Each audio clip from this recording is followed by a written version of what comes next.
Hi, my name is Olivia and I moved abroad in 2017, and I wanted to give you kind of 6 different tips to consider if you're thinking about moving abroad. And these are things to consider about the country you're actually considering to move to.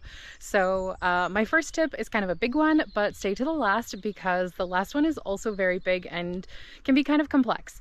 So my first tip when you're thinking about moving abroad is to consider the cost of living in the country or specific city that you are considering to live in. I live in the Czech Republic, and so you can go onto a couple of different websites and just look how much is the rent to live in that city. That's the biggest thing. Unfortunately, in the Czech Republic, the rent is very expensive here. Finding a good apartment, especially if you want it in a nicer location, can be really expensive. So Prague is definitely not the most financially friendly city to live in, just because rent is so incredibly high compared to the cost of livings. But that's really something that you want to consider when you are looking at maybe a job offer, if you got a job offer in another country, or if you're working remotely and you want to compare your salary that you're already making right now to the cost of living, specifically the rent, because that'll be your biggest expense living in this foreign country. Or if you're, collecting retirement money or social security, things like that, you really want to consider what is your monthly income based on the cost of living in that city or country. Unfortunately, the Czech Republic isn't great for that, but still, it's an amazing place to live, so I put up with it. The second thing you really want to consider is, for me at least, public transportation. I do not want to own a car. I don't want to have to deal with all of the headache that comes with owning another car, especially in a foreign country. So public transportation is kind of a must for me. In Prague, where I live, public transportation is amazing. If you've never been to Prague or don't know, Prague has 3 underground metro lines, so many trams that go, there's even night trams that go all the way through the night. Obviously, the night trams don't come as frequently, but of course there's buses, and yeah, you can really access basically any part of the city that you want to, and the public transportation is super reliable. They have separate lines that are just for the trams. Obviously, the metros go underground, so there's almost never a delay in the metro. So yeah, public transportation is a big one for me to consider because I wanted a city that was either one, walkable, which Prague is, at least for kind of the city center area. Prague is super walkable, and even if it's not walkable, is public transportation really good in the city or place that you are considering, or will you need to get a car? So that was something really big for me, and I'm really glad that Prague is just a walkable city and has great public transportation. Next is something that's really important to me, maybe not so much for you. I'm not sure, it depends on what kind of person you are, but as you can see, nature is super important to me. I'm out on a hike right now and it was just so beautiful, I thought I would stop and make this video. Access to nature is super important to me, and if you've never been to Prague, Prague has amazing parks. There are quite a few, rolling hills that are surrounding the city, and you can go, and there's just absolutely beautiful nature. It's really, really quite amazing. So I do love that about Prague, is that it seems like in every different neighborhood of Prague, there is a park with just beautiful trees and big rocks, and it's just so great. And if you get out of the city, you can take public transportation still to get out of the city.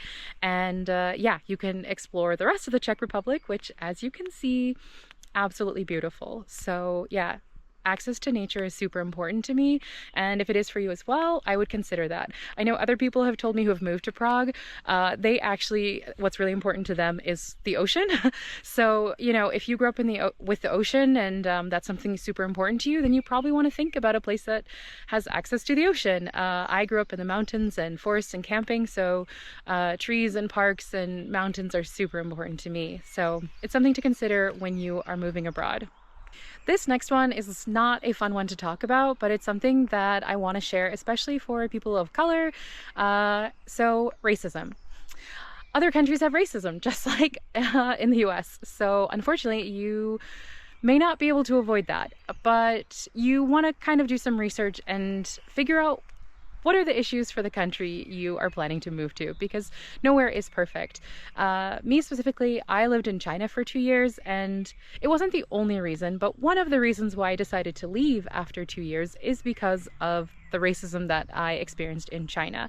I never felt like in a dangerous situation, but it was this constant level of discomfort, of kind of feeling like an exotic animal on display.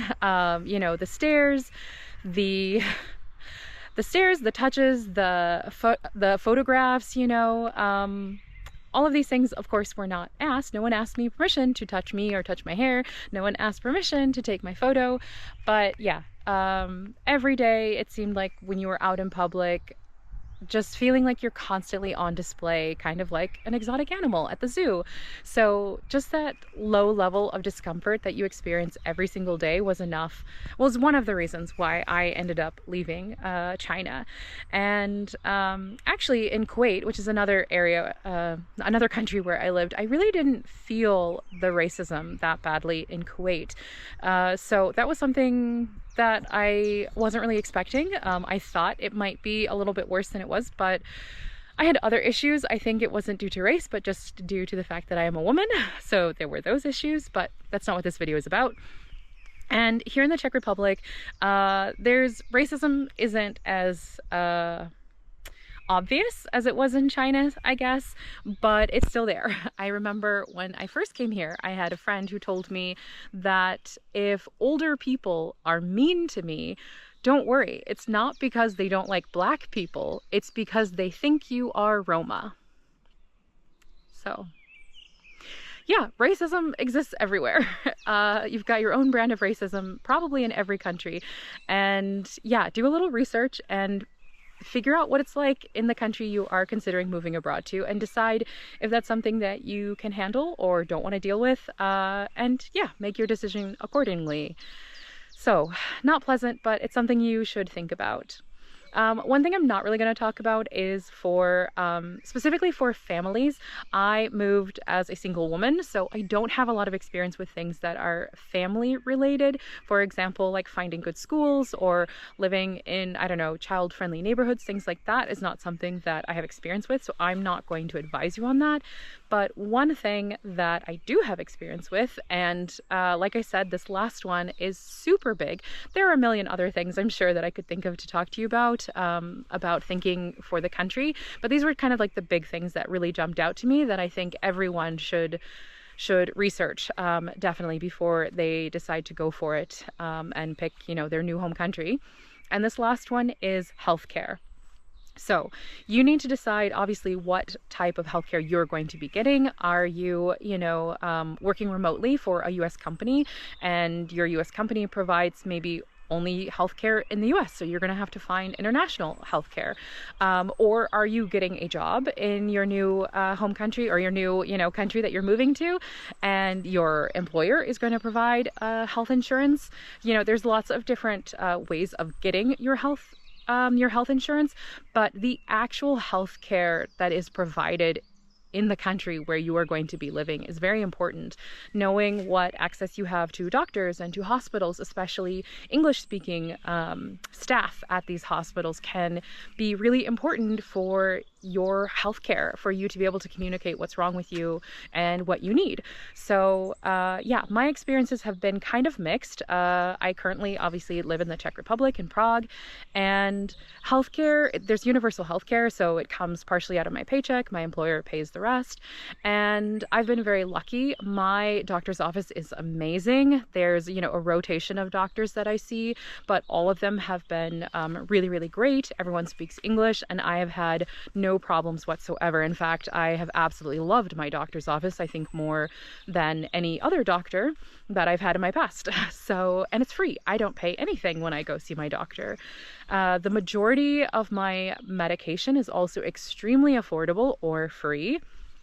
And when I go to the hospital, it is also free, unless you are visiting after hours. So I think on the weekends and really late at night, then you have to pay like $5 for your visit, like literally $5. If you need an x-ray or ultrasound or, whatever it is, it's $5. So yeah, that's nice. The affordability of it is crazy good compared to the US.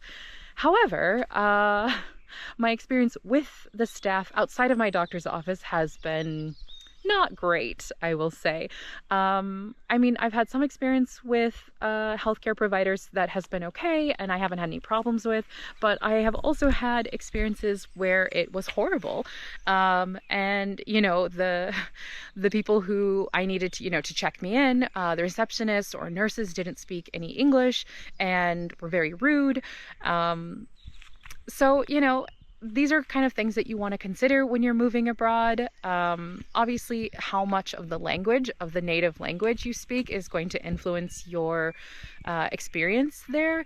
But yeah, this is something that I think is really big and something you need to consider. No matter how old you are. I know there are maybe some young people, like I was younger when I moved abroad, and I'm healthy, I'm young, I don't really care. I'm gonna have health insurance and that's enough for me. It doesn't matter, I'm super healthy. It does matter. For example, I have a colleague who just moved to the Czech Republic this school year, and we have the health insurance. Our employer pays for it. It comes out of our paycheck. She has health insurance. She just hasn't set up her doctor yet.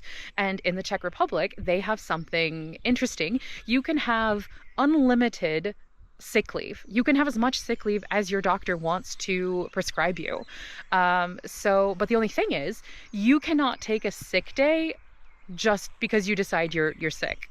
Your doctor has to put in sick leave basically for you. So like, let's say you wake up, you have a cough, a headache, sore throat, a fever, whatever. You're like, okay, I'm going to stay home and just nurse this fever. I'm going to call in sick and I'll be back tomorrow or the day after, right? Nope. That's not a thing here. If you want a sick day, you have to get your doctor to put in a sick day into the system. Otherwise, you have to take an unpaid day off. So my colleague who just got here, she's really young. We were advising her, you should try to get a doctor, get registered with a doctor's office as soon as you can. But she wasn't worried about it. She's young. And then just a couple of weeks ago, she had to call in sick. She was out for one day, but she had to call in sick. And unfortunately, because she didn't have a doctor, she could not take a sick day. She had to take an unpaid day off. And that's just how the system works in the Czech Republic. If you want to take a sick day, you need to have a doctor who will put it into the system for you. And like I said, once you have a doctor and your doctor thinks you need a sick day, you can have a sick day for as long as your doctor thinks you need it. And I feel as if Czech doctors are actually pretty generous. Like if you go in with a fever or, a sore throat, whatever it is, they'll be like, okay, we'll give you 2-3 days sick day. All the time I've always had to tell my doctor, like, no, I want exactly one sick day. Every country is going to be different. And here in the Czech Republic, I think you get 60 or 70% of your salary on sick days. So you don't get a full salary, but you are still getting paid. But I just am very much like, no, I'm taking one sick day and then I'm going back to work. So I've always had to tell my doctor, one day, please put one day in the system. I will let you know if I need another day. I will call back in. But yeah, so healthcare is super important, even if you are young. Obviously, if you have a family, you know how important it is to get your healthcare situated, and doctors and hospitals in your area, all of that stuff figured out before you make the move. But yeah, these are just some really big things that I want to make sure that no one forgets if you are considering moving abroad. Living abroad is amazing. There are so many positives, and all of these things that I have mentioned are manageable. I mean, even the racism, like in the US, it's not like racism doesn't exist. We have to deal with racism in the US also. So, all of these things that I've mentioned are not reasons to not move abroad. And every country is going to have their own sort of mix of positives and negatives when it comes to these things that I've mentioned. I want you to be informed. I want you to have all the information you need to make moving abroad right for you. I'm going to try and make more of these videos with kind of my own experiences kind of peppered in so that you can see kind of my experience about these things, but also to give you the inspiration and some of the information, or at least the starting knowledge to kind of go out there and be like, okay, this is what I need to research in order to make moving abroad possible, because it is. And I think it is so, so worth it. So again, if you're thinking about moving abroad, I just so encourage you to, look into what you need to find out in order to make it possible. Take it step by step and just know that it is possible and it is so, so worth it. All right, I'll talk to you next time. Bye.